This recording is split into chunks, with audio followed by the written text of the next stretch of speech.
CLP ಸಭೆಗೂ ಮುನ್ನ ಸುರ್ಜೇವಾಲಾ ಅವರು ಇನ್ನೇನು ಕೆಲವೇ ಕ್ಷಣದಲ್ಲಿ ಬೆಂಗಳೂರಿಗೆ ಬರ್ತಾ ಇದ್ದಾರೆ. ಬಂದ ನಂತರ ಅವರು ಏನು ಮಾಡ್ತಾರೆ?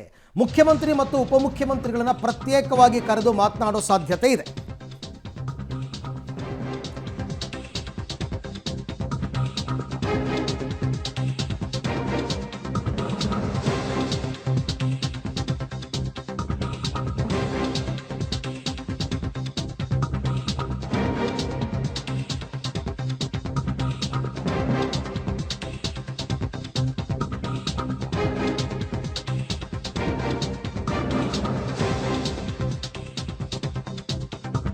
ಇವತ್ತಿನ CLP ಸಭೆಯಲ್ಲಿ ಯಾರಿಂದಾದರೂ ಅಸಮಾಧಾನ ಸ್ಫೋಟ ಆಗಿಬಿಟ್ರೆ ಪಕ್ಷಕ್ಕೆ ಮುಜುಗರ.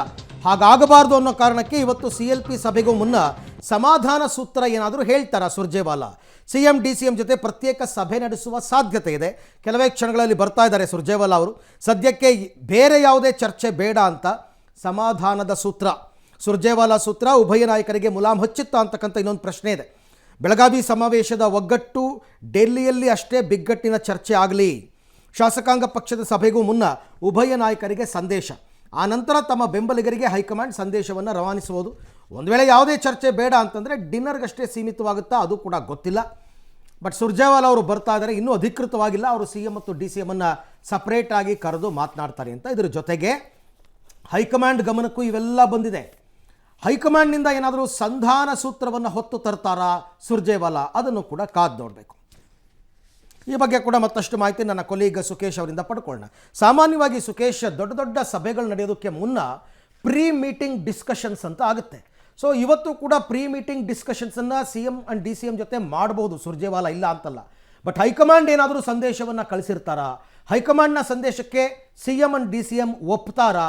ಸಕ್ಸಸ್ ಆಗುತ್ತಾ ಈ ಸಂಧಾನ ಸಭೆ ಅಂತ? CM DCM ಇಬ್ಬರೂ ಅಂದರೆ ಕರೆದು ಮಾತನಾಡ್ಬೋದು ಅಥವಾ ವಿಚಾರಗಳು ಚರ್ಚೆಗೆ ಬರ್ಬೋದು. ಏನೆಲ್ಲ ಚರ್ಚೆ ಆಯಿತು ರಾಜ್ಯದಲ್ಲಿ, ಬೆಳವಣಿಗೆ ಆಯಿತು ಅಥವಾ ದಲಿತ ಶಾಸಕ ಸಚಿವರ ಪ್ರತ್ಯೇಕವಾದಂಥ ಡಿನ್ನರ್ಗೆ ಯಾಕೆ ಮುಂದಾಗಿದ್ರು, ಈ ವಿಚಾರಗಳು ಇಬ್ಬರ ಜೊತೆ ಚರ್ಚೆ ಆಗ್ಬೋದು. ಆದರೆ ಪ್ರಮುಖವಾಗಿ ಆಗಬೇಕಾಗಿರುವಂಥದ್ದು ಆ ರೀತಿಯ ಒಂದು ಭೋಜನಕೂಟಕ್ಕೆ ಮುಂದಾಗಿ ಆನಂತರ ಕ್ಯಾನ್ಸಲ್ ಆದಂಥ ಪರಮೇಶ್ವರ್ ಆ್ಯಂಡ್ ಟೀಮ್ ಏನಿದೆ ಅವರ ಜೊತೆ, ಯಾಕೆಂದರೆ ಏನಾದರೂ ಶಾಸಕಾಂಗ ಪಕ್ಷದ ಸಭೆಯಲ್ಲಿ ಪ್ರಮುಖವಾಗಿ ವಿಚಾರವನ್ನು ಎತ್ತಿಕೊಂಡ್ರೆ ಆ ಒಂದು 3-4 ಜನ ಸಚಿವರುಗಳು ಎತ್ತಬಹುದು ಅನ್ನೋಂಥ ಕಾರಣಕ್ಕಾಗಿ ಅವರ ಜೊತೆ ಯಾವೆಲ್ಲ ವಿಚಾರಗಳನ್ನ ಚರ್ಚೆ ಮಾಡ್ತಾರೆ ಅನ್ನೋದು ಪ್ರಮುಖವಾಗುತ್ತೆ. ಆ ಚರ್ಚೆಯಲ್ಲಿ ಏನು ಸೂಚನೆ ಬರುತ್ತೆ ಅನ್ನೋದ್ರ ಮೇಲೆ ಶಾಸಕಾಂಗ ಪಕ್ಷದ ಸಭೆಯ ಅಜೆಂಡಾಗಳಲ್ಲಿ ಏನು ಮಾತಾಡ್ತಾರೆ ಅನ್ನೋದು ಕೂಡ ನಿರ್ಧಾರ ಆಗುತ್ತೆ. ಬಹುತೇಕ ಪರಮೇಶ್ವರ್ ನೇತೃತ್ವ ವಹಿಸಿದ್ರಿಂದ ಪರಮೇಶ್ವರ್ ಮಾತಾಡಿದ್ರೆ ಉಳಿದ ನಾಯಕರುಗಳು ಶಾಸಕಾಂಗ ಪಕ್ಷ ಸಭೆಯಲ್ಲಿ ಮಾತಾಡುವಂಥ ಸಾಧ್ಯತೆಗಳು ಕಡಿಮೆ ಇರುತ್ತೆ. ಆದರೆ KPCCಯಲ್ಲಿ ನಡೆಯುವಂಥ ಸಭೆಯಲ್ಲಿ ಪ್ರತ್ಯೇಕವಾಗಿ ಪರಮೇಶ್ವರರ ಜೊತೆ ಸುರ್ಜೇವಾಲಾ ನಡೆಸುವಂತಹ ಸಭೆ ಸಾಕಷ್ಟು ಮಾತು ಪಡೆದುಕೊಳ್ಳುತ್ತೆ. ಏನಾದರೂ ಮಾತುಕತೆಗೆ ಪ್ರತ್ಯೇಕವಾಗಿ ಅವಕಾಶವನ್ನು ಮಾಡಿ ಕೊಡ್ತಾರೆ ಅನ್ನೋದ್ರ ಮೇಲೆ ಅವೆಲ್ಲವೂ ಕೂಡ ತೀರ್ಮಾನ ಆಗುತ್ತೆ. ಆದರೆ ಒಂದಂತೂ ಸ್ಪಷ್ಟ, ಎರಡು ಬಣಗಳ ರೂಪದಲ್ಲಿ ಬರ್ತಿರುವಂಥ ಸಂದೇಶವನ್ನು ಒಂದಾಗಿ ಪರಿವರ್ತನೆ ಮಾಡಬೇಕಾದಂಥ ಜವಾಬ್ದಾರಿ ಬಹುಶಃ ಸುರ್ಜೇವಾಲಾ ಅವರ ಹೆಗಲ ಮೇಲೆ ಇದ್ದಂತೆ ಕಾಣಿಸ್ತಿದೆ. ಅದನ್ನು ಹೇಗೆ ನಿಭಾಯಿಸ್ತಾರೆ ಅನ್ನೋದೇ ಈಗಿರುವಂಥ ಕುತೂಹಲ ಕೂಡ. Aravind, right, thank you Sukhesh, ತಮ್ಮೆಲ್ಲ ಮಾಹಿತಿಗೆ ಧನ್ಯವಾದ. ಹೈಕಮಾಂಡ್ಗೆ ಏನು ಲೆಕ್ಕಾಚಾರ? ಇನ್ನೂ 3-3.5 ವರ್ಷ ಅಧಿಕಾರ ಇದೆ, ಒಳ್ಳೆ ಬಹುಮತ ಇದೆ, ಕೈಲಿರುವಂತಹ ಅಕ್ಷಯ ಪಾತ್ರೆಯನ್ನು ನೆಲಕ್ಕೆ ಚೆಲ್ಲಬಾರ್ದು ಅನ್ನೋದು ಅವ್ರ ಲೆಕ್ಕಾಚಾರ. ಅದು ಬೇರೆ ಬೇರೆ ಆಯಾಮಗಳಲ್ಲಿ. ಬಟ್ ಹೈಕಮಾಂಡ್ ಲೆಕ್ಕಾಚಾರ ಹಂಗಾದರೆ ಇವರಿಬ್ಬರ ಲೆಕ್ಕಾಚಾರ ಅದಲ್ಲ.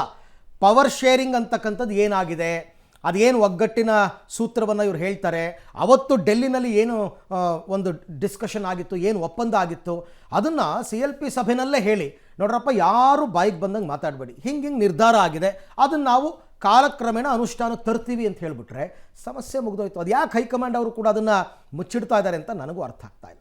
ನೋಡೋಣ ಏನಾಗುತ್ತೆ ಇವತ್ತಿನ ಸಭೆಯಲ್ಲಿ ಅಂತ.